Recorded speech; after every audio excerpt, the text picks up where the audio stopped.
वे देर तक उस दिव्य अंश को देखते रहे, जैसे मित्र को आखिरी बार विदा दे रहे हैं। फिर कांपते हाथों से उन्होंने उसे समुद्र की गोद में समर्पित कर दिया। लहरों ने उसे अपने भीतर लिया और डुबोया नहीं। वह जैसे जल के ऊपर ही तैरता रहा। उस समय क्षितिज पर उड़ता चंद्रमा समुद्र की लहरों पर चांदी सा प्रकाश बिखेर रहा था, और उस प्रकाश में वह दिव्य अंश किसी साधारण वस्तु की तरह नहीं, बल्कि जीवित रहस्य की तरह दिखता था। कुछ क्षण लहरें चलने गईं, धीरे धीरे वह आंखों से ओझल हो गया, और कथा वहीं समाप्त नहीं हुई। वह तो अभी आरंभ थी। समय बीतता गया, द्वापर युग विलीन हो गया, कलयुग ने अपने पांव पसारने शुरू किए। राजाओं की पीढ़ी, नगर उजड़े,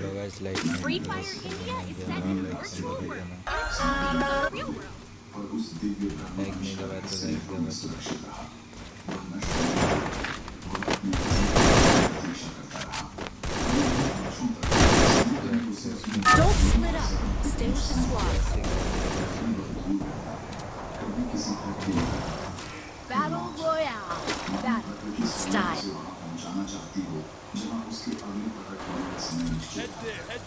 Head there. लोग उसे ब्रह्मदारू कहने लगे, और उस समय कोई केवल लकड़ी नहीं, एक युग की स्मृति, एक अवतार का सार और आने वाले दिव्य रूप का आधार है। Binoculars activated. Check your mini. को एक विशिष्ट कोमलता के साथ धरती से मिलाता है।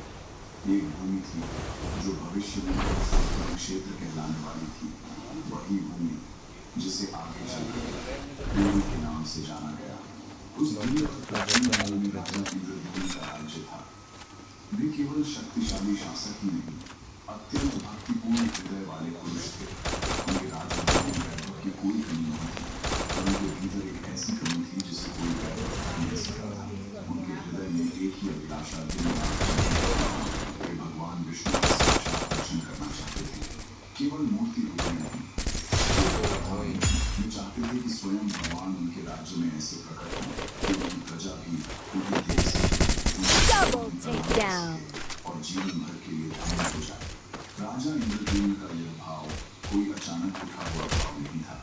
बचपन से ही उनकी वृत्ति भक्ति की थी।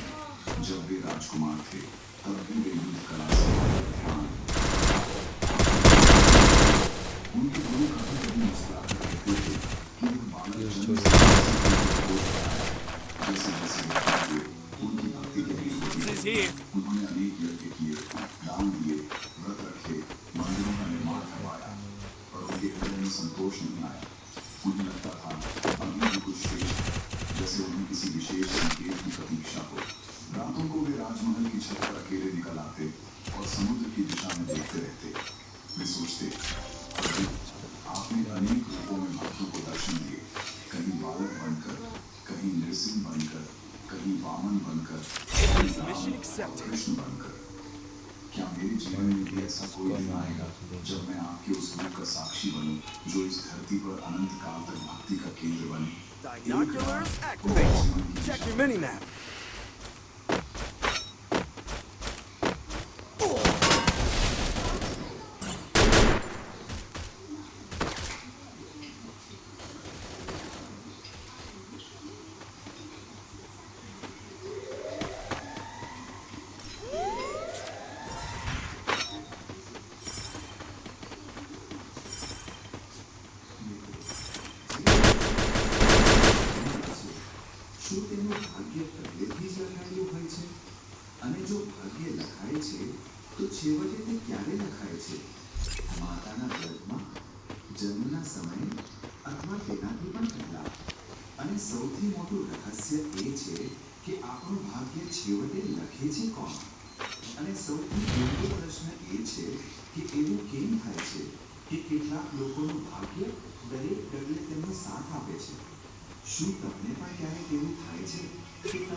શું મનુષ્ય ખરેખર પોતાના ભાગ્યને બદલી શકે છે કે ભાગ્યનું લખેલું ક્યારેય ભૂસાતું નથી?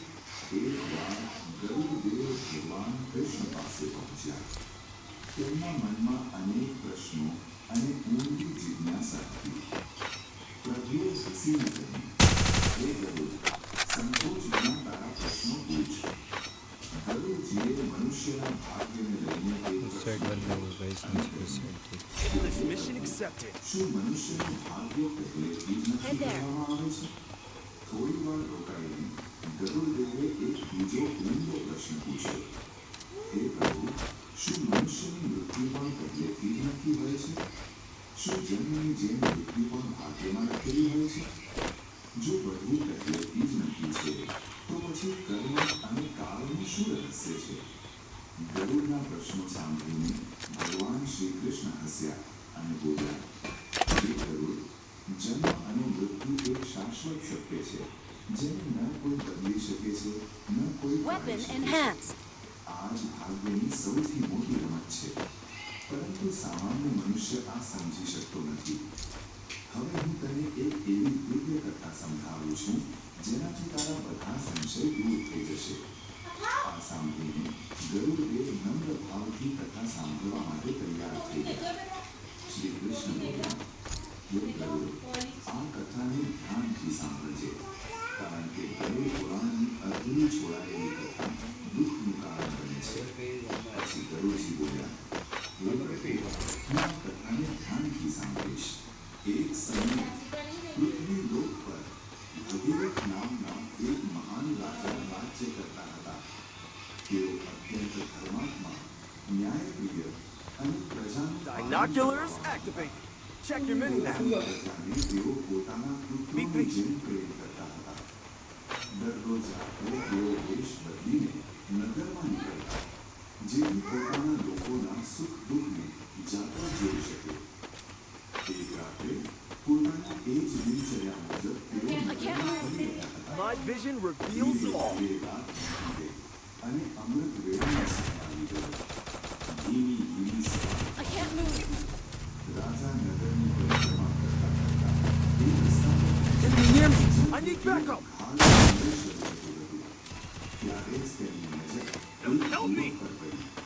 એક સાધારણ I'm being haunted. Hey. જોવા લાગ્યા. પેલો યુવક એક ઊંચા ઝાડ પર ચડીને લાકડા કાપવા લાગ્યો. ત્યારે જ અચાનક ન જાણે ક્યાંથી એક વિશાળ અને ભયાનક રીંછ દોડતું ત્યાં આવી પહોંચ્યું. આ દ્રશ્ય જોઈને રાજા તરત જ એક My vision reveals all. આશ્ચર્યની વાત એ હતી કે તે ભારેખમ રીંછ પણ એ જ ઝાડ પર ચડવા લાગી. એટલી ઝડપથી જાણે કોઈ સાધારણ પ્રાણી હોય. રાજા આ જોઈને હેરાન થઈ ગયા. પેલી બાજુ Weapon in hand. કાપવાવાળાએ તે રીંછને પોતાની તરફ આવતા જોઈ તેનું શરીર બરફથી ભીંજી ઉઠ્યું. બરફ એટલો વધી ગયો કે તેના હાથમાંથી ગાડી છૂટી ગઈ અને તે સીધો જમીન પર પડી ગયો. પડતાની સાથે જ તેના પ્રાણ નીકળી ગયા. રાજા સ્તબ્ધ થઈ ગયા. રાજાના મનમાં તરત જ એક પ્રશ્ન ઊભો થયો. શું આ માત્ર એક અકસ્માત હતો, અથવા તો તે લાકડા કાપવાવાળાની મૃત્યુ My vision reveals all. ચૂકી હતી? પરંતુ આનાથી વધુ વિચિત્ર ઘટના હજુ બાકી હતી. જેવું તે રીંછ નીચે ઉતર્યો, તેણે પડવારમાં એક સુંદર યુવતીનું રૂપ ધારણ કર્યું. તે પાસે જ એક કૂવાના કિનારે જઈને બેસી Good ગઈ. job. જાણે કોઈની રાહ જોઈ રહી હોય. આ બધું જોઈને રાજા ભગીરથના હોશ ઉડી ગયા. તેમને પોતાની આંખો પર વિશ્વાસ નહોતો થતો. चार नंबर आ भाई, 4 नंबर आ, मत कर मस्ती मत कर, आजा 4 नंबर, 4 नंबर आ, હવે એક સુંદરી બની 4 नंबर आजा, हेलो वाले મનમાં અનેક तो પ્રશ્નો जल्दी से आ, 4 नंबर फिनिश मत कर, છે. આ બધું શું થઈ भाई 4 રહ્યું नंबर છે? आ यार, રાજા ભગીરથે વિચાર્યું કે શું આ કોઈ માયા છે કે ભાગ્યની કોઈ રમત? Thanks. રાજાએ સત્ય જાણવાનો નિર્ણય કર્યો અને દૂર ઊભા રહીને તે સ્ત્રી પર નજર રાખવા લાગ્યા.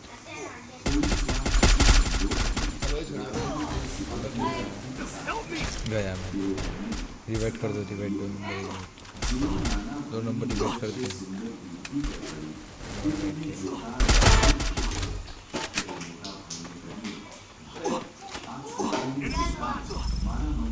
Enemy very close.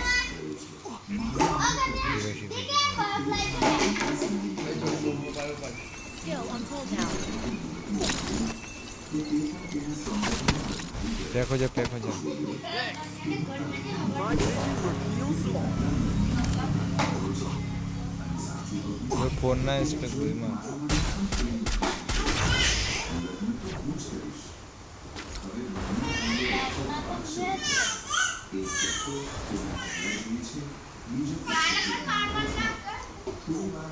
Enemy near me.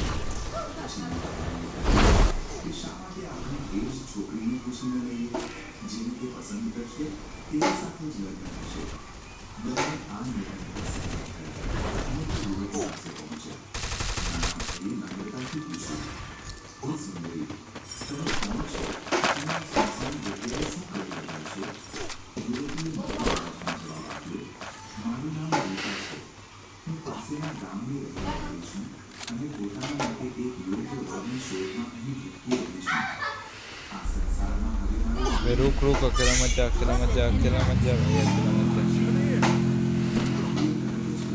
Go, go, go!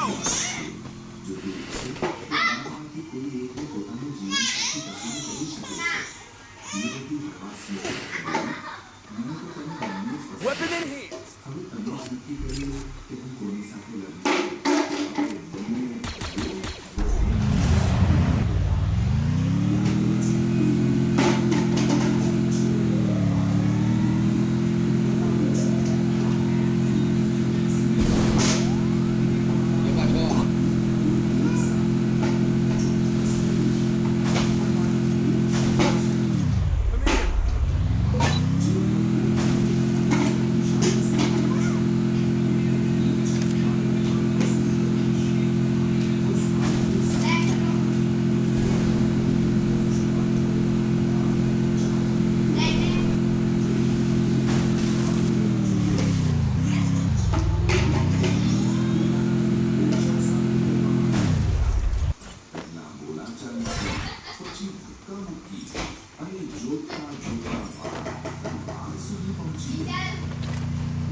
Enemy near me.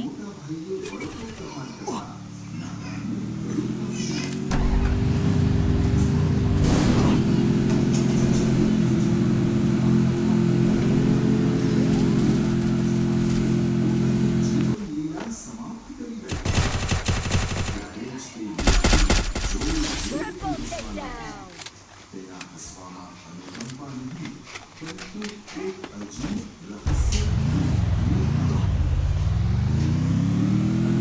Enemy near me.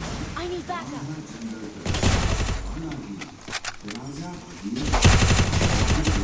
एक number. Quadra takedown. Penta takedown.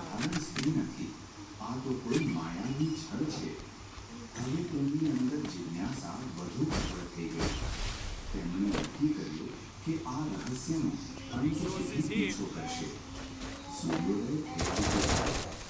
My vision reveals all.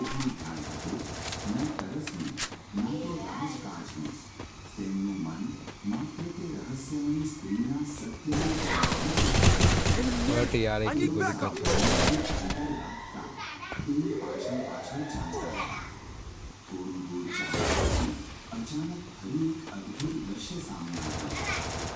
निकल जा, रिवेट कर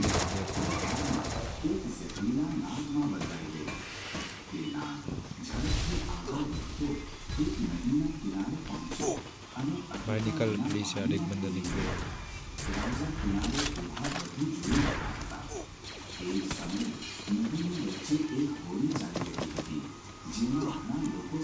My vision reveals all.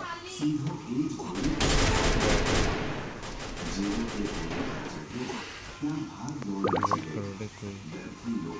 પોતાનો જીવ બચાવવા માટે પાણીમાં કૂદવા લાગ્યા. અફરાતફરી રિવાઇટ કરते थे છલકી ગઈ. જે કરવાનું જાણતા હતા તેઓ કોઈક રીતે કિનારે પહોંચી ગયા. પણ જે નહોતા જાણતા તેઓ રાજાને ભૂલતા ગયા. થોડી જ પળમાં ઘણા લોકોનું મૃત્યુ થઈ ગયું. રાજા આ બધું જોઈને સ્તબ્ધ રહી ગયા. તેમના મનમાં એક જ પ્રશ્ન ગુંજી રહ્યો હતો. શું આ બધું પહેલેથી જ નક્કી હતું? શું આ બધું ભાગ્યની લખેલી રમત હતી? શું આ બધાની મૃત્યુનો આ જ સમય My vision reveals all. रिवाइट कर दे रिवाइट मत मार भाई मत छू रिवाइट कर जल्दी दौड़ रिवाइट कर बंदे को बहुत काटेगा जो देख के